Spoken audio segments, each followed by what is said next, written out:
Hello, it's Amy, and I'm back again with another selection from the A. Edward Newton collection, this 3-volume set of catalogs from the 1941 auction sale of his library after his death. And this video is about his collection of J.M. Barrie. Now, if you know me and my channel, you'll know that I collect J.M. Barrie. And so this is of particular interest to me. And there is just, let's see, 1, 2, 3, 4, 5. There's 5 entries in his collection. And I do believe that he met and knew J.M. Barrie personally because they were contemporaries, and there is at least one book in here with an author's inscription to Newton himself. And so let's start here with item number 57, which sold for $100 in 1941. And this is a copy of My Lady Nicotine, 12 MO, and I was informed that 12 MO does indeed refer to the size of the book. Particularly the 12 MO is a duodecimo, which is a certain sizing label, and duodecimos, or the 12 MO books, are usually between 7 and 8 inches high, sometimes 7.5. And so it refers mainly to the height of the book. Okay, so original cloth, gilt top, uncut, inner hinges cracked in cloth case. Published in London in 1890, and this is a first edition.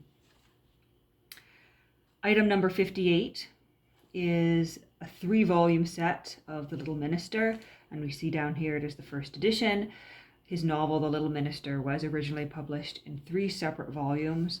Once again, it is the 12 MO, so the same size. Original tan cloth, uncut, cover slightly stained or rubbed, in a half blue Morocco folding case. Published in London, 1891.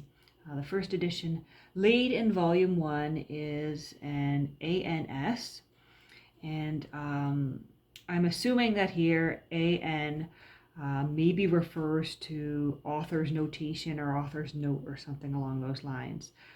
But I have noticed throughout this catalog, ANS refers to when the author has written something in the book, a dedication or inscription to someone.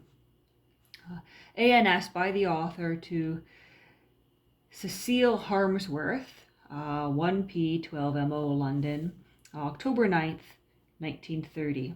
Certainly it would be a pleasure to me to attend this dinner and to meet Mr. Newton. His Men and Ghosts of Ghost Square is first rate, with the James Von Horn bookplate.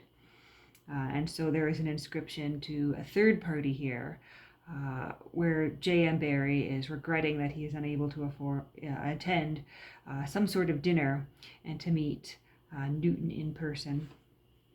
But as we see in number 59 here, which sold for $70 in 1941, in this first edition of Margaret Ogilvy, with a frontispiece portrait in original cloth with a gilt top, uncut, and a few faint stains on the back cover, and end paper lacking at the front, and in a cloth slipcase. As we see in this one, there is a notation specifically addressed to Newton, so they were able to meet.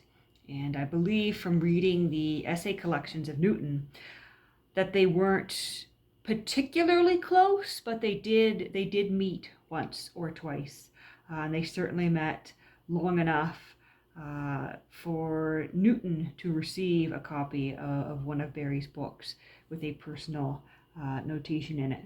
So first edition, late in the volume, is an ALS by the author to Mr. Newton, 1P 12 MO London, January 29th, 1931. And in the book he wrote, "It is very nice of you to remember that promise and send me RLS's story of Moses." And RLS would, I believe, refer to Robert Louis Stevenson's story of Moses. And I think in one of Newton's essays, he does specifically talk about this essay on Moses, which I believe was something that Robert Louis Stevenson wrote as a child, which I value much in this rare form, and as a reminder too of the happy dinner at which we became friends. So that is an indication that the two men did meet at a dinner and become friends. And then we move up to the second page here, where we have a presentation copy to Sir Edmund Gosse, which sold for $120. So this is item 60, and this is a copy of Tommy and Grisel in the original cloth, gilt top, uncut, in a half Morocco folding case, published in London in 1900.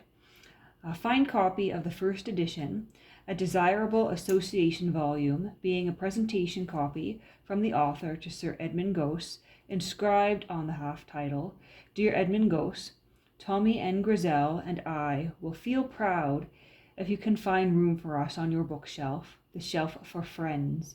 Yours, J.M. Barrie, November 1902, with the Sir Edmund Gosse book plate."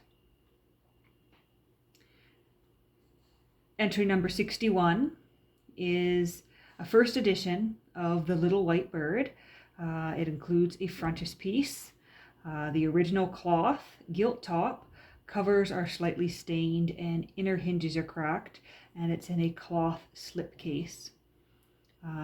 Published London 1902. And at this point, this was one of the least desirable books in his collection, and certainly the least desirable of the J.M. Barries, because it only sold for $20. And that's interesting too, because certainly today, when you hear J.M. Barrie, you think Peter Pan, and we sort of idolize those stories above all else, and yet here we are with that going for the least amount of money. And certainly it's not just because it's the only one here without an inscription, because My Lady Nicotine also does not have an inscription. It's a first edition, but My Lady Nicotine went for substantially more. And so that is the end of the J.M. Barrie. And I'm just going to flip here because there was something else of interest. There is a single entry for Honoré de Balzac. So Newton was obviously not a fan, or much of a fan, of Honoré de Balzac, because number 53 is the only entry for Balzac, and it was simply a volume of droll stories collected from the abbeys of Touraine, illustrated with 425 designs by Gustave Doré, full red Levant Morocco, richly gilt corners and back, gilt top, by Tout, in a leather slipcase. And it is a first Houghton edition, London Houghton, 1874. And so that would have been the first edition in English published by that particular publishing house. And that went for $45. But I do think it's quite interesting that despite his love for books, Balzac never really made his way into his collection. And it's understandable because he does tend to stick to English language authors. But I'm just interested in the fact that he had particularly the droll stories rather than anything else. And so that is Barrie and Balzac.